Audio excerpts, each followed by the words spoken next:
ಪ್ರತಿಯೊಬ್ಬ ಗೃಹಿಣಿಗೂ ಇರ್ತಕ್ಕಂಥ ಒಂದೇ ಒಂದು ಆಸೆ, ನಾನು ಅಡುಗೆ ಮನೆ ಯಾವಾಗೂ ಸ್ವಚ್ಛವಾಗಿ ಕ್ಲೀನಾಗಿರಬೇಕು ಅನ್ನೋದೇ ಒಂದು ದೊಡ್ಡ ಆಸೆ ಆಗಿರುತ್ತೆ. ಅದೇ ಥರನೇ ಇಷ್ಟಪಡ್ತಾಳೆ. ಹಾಯ್ ಫ್ರೆಂಡ್ಸ್, ಎಲ್ಲರೂ ಹೇಗಿದ್ದೀರಾ? Welcome back to our channel Yokshalakshmi village life. Friends, ಇವತ್ತಿನ ವಿಡಿಯೋ ತುಂಬ ಚೆನ್ನಾಗಿರುತ್ತೆ. ಜೊತೆಗೆ ಆಲ್ಮೋಸ್ಟ್ ಅಲ್ಲಿ ಇದು ಲೇಡೀಸ್ಗೆ ತುಂಬ ಫೇವ್ರೇಟ್ ಅಂತಲೇ ಹೇಳ್ಬೋದು. ಯಾಕಂದರೆ ಆಲ್ಮೋಸ್ಟ್ ಎಲ್ಲ ಲೇಡೀಸು ತುಂಬ ಕಳೆಯೋದು ಈ ಕಿಚನಲ್ಲೇ.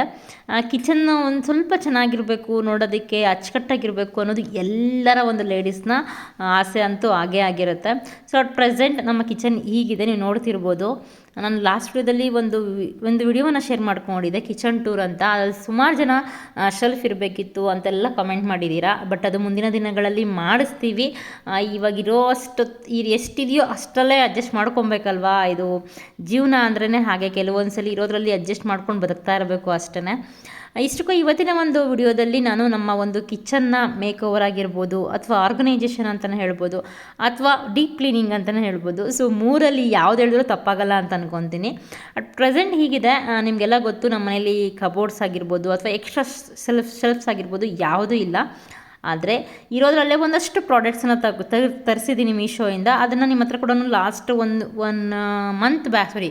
ಒನ್ ವೀಕ್ ಬ್ಯಾಕು ಶೇರ್ ಮಾಡಿಕೊಂಡಿದ್ದೆ, ಆ ಒಂದು ಏನಂತ ತರಿಸಿದ್ದೆ ಅಂತ. ಸೊ ಅದನ್ನು ಇವತ್ತು ಆರ್ಗನೈಜೇಷನ್ ಮಾಡಿ ಇಟ್ಕೊತೀನಿ.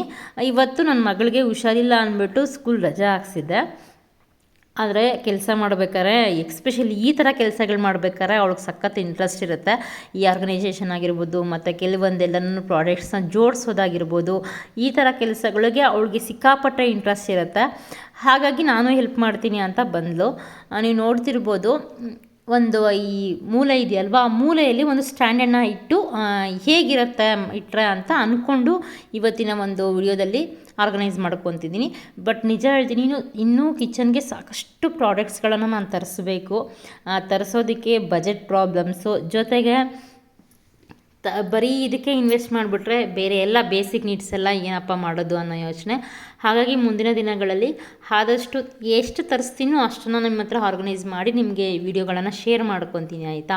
ನೀವು ನೋಡ್ತಿರ್ಬೋದು, ಫಸ್ಟ್ ಆ ಶೆಲ್ಫ್ ಎಲ್ಲ ಇದೆಯಲ್ಲ, ಅದರಲ್ಲಿ ಇರತಕ್ಕಂಥ ಎಲ್ಲ ಒಂದು ವಸ್ತುಗಳನ್ನು ತೆಗೆದು ಪಕ್ಕಕ್ಕಿಟ್ಟಿದ್ದೀವಿ. ತೆಗೆದು ಪಕ್ಕಕ್ಕಿಟ್ಟು ಇಲ್ಲಿ ಕಿಟಕಿ ಬೆಳಕು ವಿಡಿಯೋಗೆ ಸಾಕಷ್ಟು ಡಿಸ್ಟರ್ಬ್ ಆಗ್ತಿದೆ. ಹಾಗಾದ್ರೆ ಕರೆಂಟು ಇಲ್ಲ, ನೆನ್ನೆ ಪೂರ್ತಿ ಕರೆಂಟೇ ಇರಲಿಲ್ಲ. ಆ್ಯಕ್ಚುಲಿ ಡೀಪ್ ಕ್ಲೀನಿಂಗ್ ಮಾಡಿದ್ದೀವಿ. ಸುಮಾರು ಒಂದು ಬೆಳಗ್ಗೆ 9 ಗಂಟೆಗೆ ಸ್ಟಾರ್ಟ್ ಮಾಡಿದ್ದಕ್ಕೆ ಏನೂ ಇಲ್ಲ ಅಂದರೆ 1:30 ಆಯಿತು. ಮಧ್ಯಾಹ್ನ 1:30 ಅಷ್ಟರಲ್ಲಿ ಎಲ್ಲ ತೆಗೆದು ಒಂದು ಕಡೆಯಿಂದ, ಅಂದರೆ ಮೇಲೆ ಸಜ್ಜ ಬಿಟ್ಟು ಇನ್ನೆಲ್ಲ ವಸ್ತುಗಳನ್ನು ತೆಗೆದು ಕ್ಲೀನ್ ಮಾಡಿದ್ದು. ಬಟ್ ಎಲ್ಲ ವಸ್ತುಗಳನ್ನು ತೆಗೆದು ಕ್ಲೀನ್ ಮಾಡಿದ್ದು ಏನಿದೆಯಲ್ಲ, ಅದನ್ನು ಮಾತ್ರ ಶೇರ್ ಮಾಡ್ಕೊಂಡಿಲ್ಲ. ಯಾಕಂದರೆ ತುಂಬ ಹೆವಿ ಲೆಂತ್ ಆಗಿಬಿಡುತ್ತೆ ವಿಡಿಯೋ. ಈಗಲೇ ಆಲ್ರೆಡಿ ಒಂದು 17 ನಿಮಿಷ 16 ನಿಮಿಷ ಆಗೋಗ್ಬಿಟ್ಟಿದೆ. ಬಟ್ ಇನ್ನೂ ಲೆಂತ್ ಆದರೆ ಚೆನ್ನಾಗಿರಲ್ಲ ಅನ್ನೋ ಕಾರಣಕ್ಕೋಸ್ಕರ ಕೆಲವೊಂದು ಏನು ಮಾಡಿದ್ದೀನಲ್ಲ ಕೆಲಸ, ಅದನ್ನು ಮಾತ್ರ ನಿಮ್ಮ ಹತ್ರ ಶೇರ್ ಮಾಡ್ಕೊತಿದ್ದೀನಿ ಅಷ್ಟೇ. ಅಲ್ಲಿರ್ತಕ್ಕಂಥ ಎಲ್ಲ ಪಾತ್ರೆಗಳನ್ನು ತೆಗೆದು ಒಂದು ಸ್ಕ್ರಬ್ಬಿಂದ ಮತ್ತು ಒಂದು ಜೆಲ್ಲಿಂದ ನೀಟಾಗಿ ಒರೆಸ್ಕೊತಿದ್ದೀನಿ. ಸೊ ಪ್ರತಿದಿನ ನೈಟ್ ಆಗಿರ್ಬೋದು ಅಥವಾ ಮಧ್ಯಾಹ್ನ ಆಗಿರ್ಬೋದು, ಪಾತ್ರೆ ವಾಶ್ ಮಾಡಿದ್ದಾದಮೇಲೆ ಈ ಥರ ಸ್ಕ್ರಬ್ಬಿಂದ ಒರೆಸಿ ಪ್ರತಿ ಶೆಲ್ಫಲ್ಲಿರ್ತ ಶೆಲ್ಫ್ ಏನಿದೆಯಲ್ಲ ಅಲ್ಲೆಲ್ಲ ಪ್ರತಿದಿನ ಕ್ಲೀನ್ ಮಾಡ್ಕೊತೀನಿ. ಇದು ನನ್ನ ಅಭ್ಯಾಸ ಅಂತಲೇ ಹೇಳ್ಬೋದು. ಇನ್ನು ಶೆಲ್ಫ್ ಎಲ್ಲ ಒರೆಸಿದಾದ್ಮೇಲೆ ಆ ವಿಂಡೋ ಇದೆಯಲ್ಲ, ಆ ವಿಂಡೋ ಪೂರ್ತಿ ಗ್ಲಾಸು ಮತ್ತು ಕಂಬಿ ಎಲ್ಲ ನೀಟಾಗಿ ಒರೆಸ್ಕೊಂಡಿದ್ದಾದಮೇಲೆ ಆ ಗೋಡೆ ಇದೆಯಲ್ಲ, ಟೈಲ್ಸ್ ಎಷ್ಟು ಹಾಕ್ಸಿದ್ದೀವೋ ಆ ಗೋಡೆ ಪೂರ್ತಿನೂ ಒರೆಸ್ಕೊಂಡ್ವಿ. ಇನ್ನು ಮಿಕ್ಸಿ ಅದೇ ಪ್ಲೇಸಲ್ಲಿ ಇಡೋದ್ರಿಂದ ಪ್ರತಿ ಸರಿ ಖಾರ ರುಬ್ಕೊಂಡಾಗ ಆ ಮಿಕ್ಸಿ ಹತ್ರ ಇರೋ ಗಲೀಜನ್ನೆಲ್ಲ ಕೂಡ ಕ್ಲೀನ್ ಮಾಡ್ಕೊತೀವಿ. ಅಡುಗೆ ಮನೆಗೆ ಅಂತ ನಾನು 2 ಬಟ್ಟೆನ ಮೈಂಟೈನ್ ಮಾಡ್ತೀನಿ ಯಾವಾಗೂ ಅಷ್ಟೇ. ಒಂದು ಬಂದು ಡ್ರೈ ಕ್ಲಾತ್ ಇರುತ್ತೆ, ಅಂದರೆ ಅದರಲ್ಲಿ ಏನು ಬೇರೆ ಗಲೀಜೆಲ್ಲ ಇರುತ್ತಲ್ಲ, ಲೈಕ್ ಶೆಲ್ಫ್ ಮೇಲೆಲ್ಲನೂ ಅದನ್ನೆಲ್ಲ ಒರೆಸೋದಿಲ್ಲ. ಎಲ್ಲ ಆದಮೇಲೆ ಟೈಲ್ಸ್ಗಾಗಿರ್ಬೋದು ಅಥವಾ ಪಾತ್ರೆಗಾಗಿರ್ಬೋದು ಒರೆಸೋದಕ್ಕೆ ಇಟ್ಕೊಂಡಿರ್ತೀನಿ. ಇನ್ನು ಡೈಲಿ ಏನು ಗ್ಯಾಸೆಲ್ಲ ಸ್ಟವೆಲ್ಲ ಒರೆಸ್ತೀನಲ್ವ, ಅದ್ರ ಮೇಲೆ ಒರೆಸೋದಕ್ಕೆ ಇಟ್ಕೊಂಡಿರ್ತೀನಿ. ಇವಾಗ ನೀವು ಆಗಲೇ ನೋಡಿದ್ದು ಡೈಲಿ ಯೂಸ್ ಮಾಡೋದು. ಬಟ್ ಇದು ಯಾವಾಗಾದರೂ ಅಂದರೆ ಈ ಟೈಲ್ಸ್ ಕ್ಲೀನ್ ಮಾಡಿದಾಗ ಅಥವಾ ಪಾತ್ರೆ ಎಲ್ಲ ಉಜ್ಜಿದಾಗ ಡ್ರೈ ಆಗಿರೋದಕ್ಕೆ ಈ ಒಂದು ಕ್ಲಾತನ್ನು ಯೂಸ್ ಮಾಡ್ತೀನಿ. 2 ಕ್ಲಾತ್ ಅಂತೂ ಇದ್ದೇ ಇರುತ್ತೆ ಕಂಪಲ್ಸರಿ. ಇನ್ನು ತೀರಾ ನೆಲದಲ್ಲಿ ಏನಾದರೂ ಗಲೀಜಾದಾಗ ಅದಕ್ಕೊಂದು ಸಪ್ರೇಟ್ ಕ್ಲಾತನ್ನು ಇಟ್ಕೊಂಡಿರ್ತೀನಿ. ಬಟ್ ಅದನ್ನು ರೇರಾಗಿ ಯೂಸ್ ಮಾಡ್ತೀನಿ. ಈ 2 ಮಾತ್ರ ಡೈಲಿ ಯೂಸ್ ಮಾಡ್ತೀನಿ.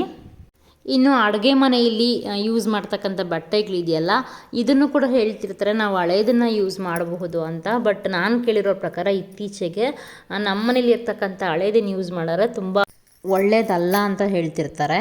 ಹಾಗಾಗಿ ನಾನು ಇವಾಗ ಹೊಸ ಒಂದು ಬಟ್ಟೆಗಳನ್ನು ತರಿಸಿ ಯೂಸ್ ಮಾಡ್ತಿದ್ದೀನಿ. ಏನೇನು ತರಿಸಿದ್ದೀನಿ ಅನ್ನೋ ವಿಚಾರಕ್ಕೆ ಬಂದರೆ, ಇದ್ರ ಬಗ್ಗೆ ನಾನು ವಿಡಿಯೋವನ್ನು ಆಲ್ರೆಡಿ ಶೇರ್ ಮಾಡ್ಕೊಂಡಿರೋದ್ರಿಂದ ಇವಾಗ ಅನ್ಬಾಕ್ಸಿಂಗ್ ಮಾಡಿರತಕ್ಕಂಥ ವಿಡಿಯೋ ಆಲ್ರೆಡಿ ಶೇರ್ ಮಾಡ್ಕೊಂಡಿದ್ದೀರಲ್ವ, ಹಾಗಾಗಿ ಇಲ್ಲೇನೂ ಮಾಡ್ತಿಲ್ಲ. ಜಸ್ಟ್ ಏನೇನು ಇವಾಗ ಜೋಡಿಸ್ತೀನಿ ಅನ್ನೋದನ್ನು ಮಾತ್ರ ಹೇಳ್ತಿದ್ದೀನಿ. ಒಂದು ಸ್ಟ್ಯಾಂಡು, ಮತ್ತು ಆಯಿಲ್ ಹಾಕೋದಕ್ಕೆ 2 ಬಾಟಲ್ಸು ಮತ್ತು ಗ್ಲಾಸ್ ಬಾಟಲ್ಸು. ಅಂದರೆ ಏನಾದರೂ ಗ್ರಾಸರಿ ಫಾರ್ ಎಕ್ಸಾಂಪಲ್ ಏನಾದರೂ ಒಂದು ಪುಡಿಗಳಾಗಿರ್ಬೋದು, ಜೀರಾ ಪೌಡರು ಮತ್ತು ಚಿಲ್ಲಿ ಪೌಡರು ಮತ್ತು ಗರಂ ಮಸಾಲ, ಈ ಥರ ಸಿಂಪಲ್ಲಾಗಿ ಯೂಸ್ ಮಾಡ್ತಕ್ಕಂಥ ಒಂದು ಸ್ಪೈಸಸ್ ಬಾಟಲ್ಸ್ ಅಂತಲೇ ಹೇಳ್ಬೋದು. ಅದು ಒಂದು 6 ಇದೆ. ಅದು ಮತ್ತು ಒಂದು ಸ್ಟ್ಯಾಂಡು, ಮತ್ತು ಲಾಸ್ಟ್ ಟೈಮು ಹೊಸೂರ್ಗೆ ಹೋಗಿದ್ವಲ್ಲ, ಹೊಸೂರ್ಗೆ ಹೋದಾಗ ಒಂದು ಕಲ್ಲು, ಅಂದರೆ ರುಬ್ಬೋ ಕಲ್ಲು ಚಿಕ್ಕದು ಬರುತ್ತಲ್ಲ ಅದೊಂದು, ಜೊತೆಗೆ ಒಂದು 2 ಪಿಂಗಾಣಿದು ಒಂದು 2 ಬಟ್ಲು ತೊಗೊಂಡಿದ್ದೀನಿ. ಇದನ್ನು ಯಾಕೆ ಅಂದರೆ, ಒಂದು ನೋಡೋದಕ್ಕೆ ಚೆನ್ನಾಗಿತ್ತು ಬಟ್ ರೇಟ್ ಕಡಿಮೆ ಅನ್ನಿಸ್ತು, ಹಾಗಾಗಿ ಆ 2 ತೊಗೊಂಡಿದ್ದೀನಿ. ಅದು ಬಂದು 100 ರುಪೀಸು, ಇದು ಬಂದು ಒಂದು 50 ರುಪೀಸ್. ಅದು 100 ರುಪೀಸ್ 200 ರುಪೀಸ್ ಕೊಟ್ಟು ತೊಗೊಬಂದೆ. ಇನ್ನು ಏನೇನೆಲ್ಲ ಹೊಸದು ತರ್ತೀವಲ್ಲ, ಹೊಸದು ತಂದು ಪ್ರತಿ ಸರಿನೂ ನಾವು ವಾಶ್ ಮಾಡೇ ಎತ್ತಿಡಬೇಕು. ಹಾಗಾಗಿ ನಾನು ಎಲ್ಲವನ್ನು ನೀಟಾಗಿ ವಾಶ್ ಮಾಡಿ ಒಂದು ಡ್ರೈ ಕ್ಲಾತಲ್ಲಿ ಒರೆಸ್ಕೊಂಡು ಎತ್ತಿಕ್ತಿದ್ದೀನಿ. ಪಾತ್ರೆ ಎಲ್ಲ ನೈಟೇ ತೊಳೆದಿಕ್ಕಿದೆ, ಒಂದು 2-3 ಇತ್ತು ಅಷ್ಟೇ. ಈ ಕಿಚನ್ ಕ್ಲೀನ್ ಮಾಡಿದಾಗ ನಾವು ಅಂದ್ಕೊತಿರ್ತೀವಿ ಅದು ಸ್ಟಾರ್ಟ್ ಮಾಡಿದಾಗ ಹೇಗಿರುತ್ತೆ, ಸ್ವಲ್ಪ ಇಂಟ್ರೆಸ್ಟ್ ಇರುತ್ತೆ ಸ್ಟಾರ್ಟ್ ಮಾಡಿದಾಗ. ಬಟ್ ಅದು ಹೋಗ್ತಾ ಎಷ್ಟು ಬೋರ್ ಹೊಡೆದ್ಬಿಡುತ್ತಪ್ಪ, ಇನ್ನೆಷ್ಟು ಕೆಲಸನಪ್ಪ ಮಾಡೋದು ಅನ್ನೋ ಲೆವೆಲ್ಗೆ ಬಂದುಬಿಡುತ್ತೆ. ಅಷ್ಟೊಂದು ಕಷ್ಟ ಆಗಿಬಿಡುತ್ತೆ ಈ ಕಿಚನ್ ಡೀಪ್ ಕ್ಲೀನಿಂಗ್ ಅನ್ನೋದು. ನಾವು ಅಂದ್ಕೊಂಡಿದ್ದು ಒಂದು 1 ಅವರ್ 1.5 ಅವರಲ್ಲೆಲ್ಲ ಮುಗ್ದೋಗುತ್ತೆ ಅಂತ. ಬಟ್ ಅಲ್ಲಿ ನಿಜಕ್ಕೆ ಹೇಳ್ತೀನಿ, 3 to 4 ಅವರ್ಸ್ ಆಗೋಯಿತು ಕ್ಲೀನ್ ಮಾಡೋ ಅಷ್ಟರಲ್ಲಿ. ಆ ಬಾಟಲ್ಸ್ ಎಲ್ಲ ನಾನು ವಾಶ್ ಮಾಡಿಕೊಡ್ತಾಯಿದ್ರೆ ನನ್ನ ಮಗಳು ಎತ್ಕೊಂಡು ಬಟ್ಟೆಯಲ್ಲಿ ನೀಟಾಗಿ ಹೊರಸಿಕ್ತಾ ಇದ್ವಿ. ಬಟ್ ಅದರಲ್ಲಿ ಏನೇನು ಫಿಲ್ ಮಾಡಬೇಕಲ್ವ, ಅದೆಲ್ಲ ಏನು ಇನ್ನೂ ಫಿಲ್ ಮಾಡಿಲ್ಲ. ಏಕೆಂದರೆ ಯಾವ ವಸ್ತುನೆಲ್ಲ ಇಡಬೇಕೋ ಅದನ್ನು ಅಲ್ಲಿ ಇಟ್ಬಿಟ್ರೆ ನೀಟಾಗಿ ಇರುತ್ತೆ, ಆಮೇಲೆ ಫಿಲ್ ಮಾಡ್ಕೊಳ್ಳೋಣ ಅಂತ ಅಂದ್ಕೊಂಡ್ವಿ. ಇನ್ನು ನೀಟಾಗಿ ಆರ್ಗನೈಸ್ ಮಾಡ್ಕೊಳ್ಳೋ ವಿಚಾರಕ್ಕೆ ಬಂದರೆ, ಫಸ್ಟ್ ಸ್ಟ್ಯಾಂಡನ್ನು ಇಟ್ಟೆ. ಬಟ್ ಆ ಸ್ಟ್ಯಾಂಡು ಅಷ್ಟೊಂದೇನು ತುಂಬ ವೆಯ್ಟ್ ಆಗಿಲ್ವಲ್ಲ, ಹಾಗಾಗಿ ಅದ್ರ ಮೇಲೆಲ್ಲ ಇದಿಟ್ಟರೆ ಚೆನ್ನಾಗಿರೋದಿಲ್ಲ ಅಂದ್ಬಿಟ್ಟು ಫಸ್ಟ್ ಒಂದು ಸೈಡ್ಗೆ, ಗೋಡೆ ಸೈಡ್ಗೆ ಉಪ್ಪು ಮತ್ತು ಉಪ್ಪಿನಕಾಯಿ ಎಲ್ಲ ಏನಿತ್ತಲ್ಲ ಅದನ್ನೆಲ್ಲ ಒಂದು ಸೈಡ್ಗೆ ಇಟ್ಬಿಟ್ಟೆ. ಇನ್ನು ಮಿಕ್ಕಿರ್ತಕ್ಕಂಥ ಒಂದು ಲೋಟ ಆಗಿರ್ಬೋದು ಅದನ್ನೆಲ್ಲ ಈ ಸ್ಟ್ಯಾಂಡಲ್ಲಿ ಇಟ್ಟೆ. ಬಟ್ ಇಟ್ಟಿದ್ದಷ್ಟೇ ಅದು ಯಾವುದು ಕರೆಕ್ಟಾಗಿ ನಿಲ್ತಾನೆ ಇರಲಿಲ್ಲ. ಫಸ್ಟ್ ಇಟ್ಟು ನೋಡಿದೆ, ಬಟ್ ಸರಿ ಹೋಗುತ್ತೇನೋ ಅಂದ್ಬಿಟ್ಟು. ಈ ಆರ್ಗನೈಸ್ ಮಾಡ್ಬೇಕಾದ್ರೆ ಇದೆ, ಅದು ಟ್ರೈಲ್ ಚೆನ್ನಾಗಿರುತ್ತಾ ಇಲ್ಲಾಂದರೆ ಚೆನ್ನಾಗಿರಲ್ವಾ ಅಂತ ಆಲ್ಮೋಸ್ಟ್ ಎಲ್ಲ ಹೆಣ್ಮಕ್ಳು ನೋಡ್ತಿರ್ತಾರೆ, ನಂತರನೇ ಅನ್ಕೊತೀನಿ. ಬಟ್ ನಾನು ಹಾಗೇ ಮಾಡಿದ್ದು, ಸ್ಟ್ಯಾಂಡ್ ಇಟ್ಟು ಫಸ್ಟ್ ಒಂಥರ ನೋಡಿದೆ, ಅದು ಸೆಟ್ ಆಗಲಿಲ್ಲ. ಮತ್ತು ಇನ್ನೊಂಥರ ನೋಡಿದೆ, ಆದರೂ ಅದು ಅಡ್ಜಸ್ಟ್ ಆಗಲಿಲ್ಲ. ಕೊನೆಗೆ ಏನು ತರಿಸಿದ್ನಲ್ವ ಈ ಸ್ಟ್ಯಾಂಡು ಮತ್ತು ಕೆಲವೊಂದು ಪ್ರಾಡಕ್ಟ್ಸು, ಅದರಲ್ಲಿ ಇರ್ತಕ್ಕಂಥ ಒಂದು ರಟ್ಟಿದೆಯಲ್ಲ ಅದನ್ನು ನೀಟಾಗಿ ಕಟ್ ಮಾಡಿಬಿಟ್ಟು ಹಾಕಿದೆ. ಆವಾಗ ಕರೆಕ್ಟಾಗಿ ಕೂರ್ತಿತ್ತು. ಬಟ್ ಇನ್ನು ನೆಕ್ಸ್ಟ್ ಟೈಮ್ ಏನಾದ್ರು ಆನ್ಲೈನಲ್ಲಿ ಏನಾದ್ರು ಶಾಪಿಂಗ್ ಮಾಡಿದಾಗ ಒಂದು ನೀಟಾಗಿ ಒಂದು ಶೀಟ್ ಬರುತ್ತೆ, ಸಿಲ್ವರ್ ಕಲರು, ಆ ಥರ ಶೀಟ್ ತಂದು ಹಾಕೋಣ ಅಂತ ಅಂದ್ಕೊಂಡಿದ್ದೀನಿ. ಬಟ್ ಇರೋದ್ರಲ್ಲಿ ಇವಾಗ ಆರ್ಗನೈಸ್ ಮಾಡ್ಕೊಬೇಕಲ್ಲ ಅಂದ್ಬಿಟ್ಟು ಮಾಡ್ಕೊತಾ ಇದ್ದೀನಿ. 1-2 ಥರ 3 ಥರ ಫಸ್ಟು ಜೋಡಿಸಿ ನೋಡಿದೆ, ಬಟ್ ನಂಗೆ ಅದು ಯಾವುದೂ ಅಡ್ಜಸ್ಟೇ ಆಗಿಲ್ಲ. ಸರಿ, ಕೊನೆಗೆ ಈ ಥರ ಒಂದು ಶೀಟ್ ಹಾಕ್ಬಿಟ್ಟು ಜೋಡಿಸೋಣ ಅಂದ್ಬಿಟ್ಟು ಅಳತೆ ಪ್ರಕಾರ ನೋಡಿ ಕಟ್ ಮಾಡಿ ಇಟ್ಕೊಂಡಿದ್ದೀನಿ.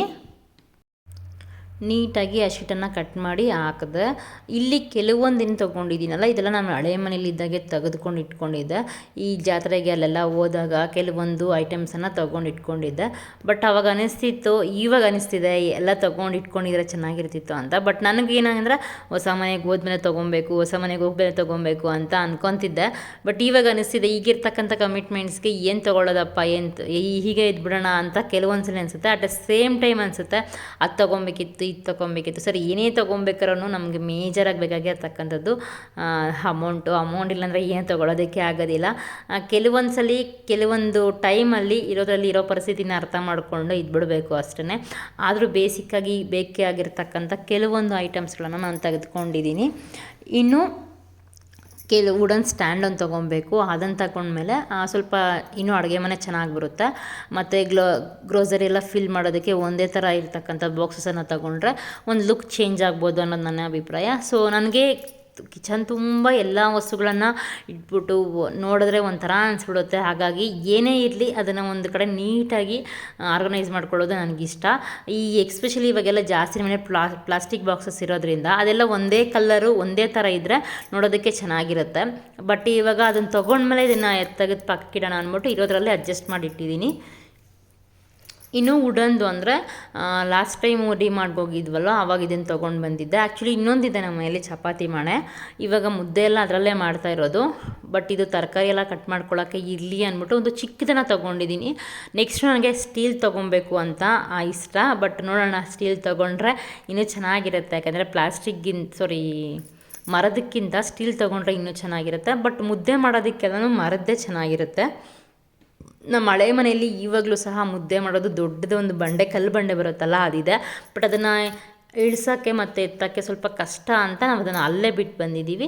ಇನ್ನು ಇರೋ ಒಂದು ಶೆಲ್ಫಲ್ಲಿರ್ತಕ್ಕಂಥ ಪಾತ್ರೆಗಳನ್ನೆಲ್ಲನೂ ನೀಟಾಗಿ ತೆಗೆದಿಟ್ಟಿದ್ದೀವಿ. ಯಾಕಂದರೆ ಪ್ರತಿದಿನ ಇದ್ರ ಮೇಲೆ ಪಾತ್ರೆಗಳನ್ನು ತೆಗಿತೀವಿ ಇಡ್ತೀವಿ ಅಲ್ವಾ, ಹಾಗಾಗಿ ಅದ್ರ ಮೇಲೆ ಅಷ್ಟೊಂದೇನು ಗಲೀಜಿರೋದಿಲ್ಲ ಮತ್ತು ಏನು ಧೂಳು ಕೂಡ ಇರೋದಿಲ್ಲ. ಎಲ್ಲ ತೆಗೆದು ಮತ್ತು ಸ್ಕ್ರಬ್ ಹಾಕಿ ಒರೆಸಿ ಬಟ್ಟೆಯಲ್ಲಿ ಒರೆಸಿ ಮತ್ತೆ ಪಾತ್ರೆಗಳನ್ನು ಜೋಡಿಸ್ತಾ ಇರೋದು. ಬಟ್ ಅದೆಲ್ಲ ನಾನು ವಿಡಿಯೋ ಮಾಡ್ಕೊಳ್ಳಿಲ್ಲ, ಯಾಕಂದರೆ ಕಾಮನಾಗಿ ಎಲ್ಲರ ಮನೆಯಲ್ಲೂ ಆ ಥರ ಮಾಡ್ತಾರೆ ಅಲ್ವಾ ಅಂತ ಅಂದ್ಬಿಟ್ಟು ನಾನು ಅದನ್ನೆಲ್ಲ ವಿಡಿಯೋ ಮಾಡ್ತಿಲ್ಲ. ಇರೋ ಒಂದು ಶೆಲ್ಫಲ್ಲಿ ಏನೇನು ಸ್ಟೀಲ್ ಪಾತ್ರೆ ಇದೆಯಲ್ಲ ಅದನ್ನೆಲ್ಲ ಸಹವನ್ನು ನಾನು ಅಲ್ಲೇ ಇಟ್ಬಿಟ್ಟಿದ್ದೀನಿ. ಇದ್ರ ಮೇಲೆ ಇದಕ್ಕಿಂತ ಮುಂಚೆ ಸ್ಟೀಲ್ದು ಬಾಕ್ಸಸ್ ಇಟ್ಟಿದ್ದೆ. ಬಟ್ ಅದರಲ್ಲಿ ಏನೂ ತುಂಬಿಟ್ಟಿರಲಿಲ್ಲ. ಏಕೆಂದರೆ ಯಾಕೆ ತುಂಬಿಟ್ಟಿರಲಿಲ್ಲ ಅಂದರೆ ಆ ಒಂದು ಸಜ್ಜೆ ಎಷ್ಟು ಸ್ಟ್ರಾಂಗ್ ಆಗಿದೆ ಅನ್ನೋ ಐಡಿಯಾ ನನಗಿರಲಿಲ್ಲ. ಬಟ್ ಮೇಲೆ ಎತ್ಕೊಳ್ಳೋದಕ್ಕೂ ಮತ್ತು ಇಳಿಸೋದಕ್ಕೆಲ್ಲ ಕಷ್ಟ ಆಗುತ್ತೆ ಅಂತ ನಾನು ಇವತ್ತು ಅದನ್ನೆಲ್ಲ ಕೂಡ ಆ ಸ್ಟೀಲ್ ಬಾಕ್ಸಸ್ ಎಲ್ಲ ಕೂಡ ಡೌನಲ್ಲೇ ಇಟ್ಟಿದ್ದೀನಿ. ನೆಕ್ಸ್ಟ್ ವಿಡಿಯೋದಲ್ಲಿ ನೀವು ಕೊನೆ ತನಕ ಏನಾದರೂ ವಿಡಿಯೋ ನೋಡಿದ್ರೆ ನಿಮಗೆ ಗೊತ್ತಾಗುತ್ತೆ ನಾನೆಲ್ಲ ಬಾಕ್ಸಸ್ ಎಲ್ಲ ಎಲ್ಲಿಟ್ಟಿದ್ದೀನಿ, ಹೆಂಗೆ ಆರ್ಗನೈಸ್ ಮಾಡ್ಕೊಂಡಿದ್ದೀನಿ ಅಂತ. ಯಾಕೆ ಇವಾಗ ಕಿಚನ ಡೀಪ್ ಕ್ಲೀನ್ ಮಾಡ್ತಿದ್ದೀನಿ ಅಂದರೆ ಒಂದು ನಾಳೆ ನಮಗೆ 3 ದಿನದ ಸೂತಕ ಕಳೆಯುತ್ತೆ. ಅಂದರೆ ನಮ್ಮ ಅಜ್ಜಿ ತೀರೋಗಿದ್ರು. ಅಂದರೆ ನಮ್ಮ ಅಜ್ಜಿ ತಂಗಿ, ಅಂದರೆ ನನಗೆ ಅತ್ತೆ ಆಗಬೇಕು, ಜೊತೆಗೆ ಅಜ್ಜಿನೂ ಆಗಬೇಕು. ಅವರು ತೀರೋಗಿದ್ರು. ಸೊ ಹೆಂಗಿದ್ರು ತೀರೋಗಿರಲ್ಲ, ಸೂತಕ ಇದೆಯಲ್ಲ, ಸೂತಕ ಕಳ್ಕೊಳಂಗೂ ಆಗುತ್ತೆ, ಮನೆ ಕ್ಲೀನ್ ಆಗುತ್ತೆ ಅಂದ್ಬಿಟ್ಟು ನಾನೇನು ಮಾಡ್ತಾಯಿದ್ದೆ, ಒಂದು ಕಡೆ ಇರ್ತಕ್ಕಂಥ ಎಲ್ಲ ಬಾಕ್ಸಲ್ಲಿ ಇರ್ತಕ್ಕಂಥ ಐಟಮ್ಸ್ನೂ ತೆಗೆದು ಇಟ್ಟು ವಾಶ್ ಮಾಡಿ ಕ್ಲೀನಾಗಿ ಅದನ್ನು ಎತ್ತಿಡ್ತಾಯಿದ್ದೀನಿ. ಕೆಲವೊಂದು ಸಲ ಏನಾಗ್ಬಿಡುತ್ತೆ ಅಂದರೆ ಅಂಗಡಿಯಿಂದ ತರ್ತೀವಿ, ಆ ಕವರಲ್ಲೇ ಅದನ್ನು ಹಾಗೆ ಇಟ್ಬಿಟ್ಟಿರ್ತೀವಿ, ಅದನ್ನು ಮತ್ತೆ ಮರೆತೋಗಿ ಇನ್ಯಾವಾಗೋ ನೋಡಿರ್ತೀವಿ. ಆ ಥರ ಆಗೋದು ಬೇಡ ಅಂದ್ಬಿಟ್ಟು ಈ ಸಲ ಕವರಲ್ಲಿ ಏನೂ ಇಟ್ಟಿಲ್ಲ, ಎಲ್ಲವನ್ನು ಬಾಕ್ಸಲ್ಲಿ ಎಷ್ಟಾಗುತ್ತೋ ಮ್ಯಾಕ್ಸಿಮಮ್ ಎಲ್ಲವನ್ನು ಬಾಕ್ಸಲ್ಲಿ ಹಾಕಿಟ್ಟಿದ್ದೀನಿ. ಈ ಅರ್ಜೆಂಟಾಗಿ ಅಥವಾ ಬೇಗ ಕೆಲ್ಸಕ್ಕೆ ಹೋಗಬೇಕು ಅಥವಾ ಇನ್ನೇನೋ ಕೆಲಸ ಮಾಡಬೇಕು ಅನ್ನೋದು ಈ ಥರ ಆಗೇ ಆಗುತ್ತೆ. ಫೈನಲಿ ಕ್ಲೀನಿಂಗ್ ಎಲ್ಲ ಆಯಿತು ಫ್ರೆಂಡ್ಸ್. ಕ್ಲೀನಿಂಗ್ ಎಲ್ಲ ಆದಮೇಲೆ ಹೇಗಿದೆ ಅಂತ ನೀವು ನೋಡ್ತಿರ್ಬೋದು. ಇಲ್ಲಿ ನಾನು ಆಲ್ರೆಡಿ ಹೇಳ್ದಂಗೆ ಯಾವುದು ಸಹ ಗ್ರಾಸರಿ ಐಟಮ್ಸ್ ಏನು ಫಿಲ್ ಮಾಡಿಲ್ಲ.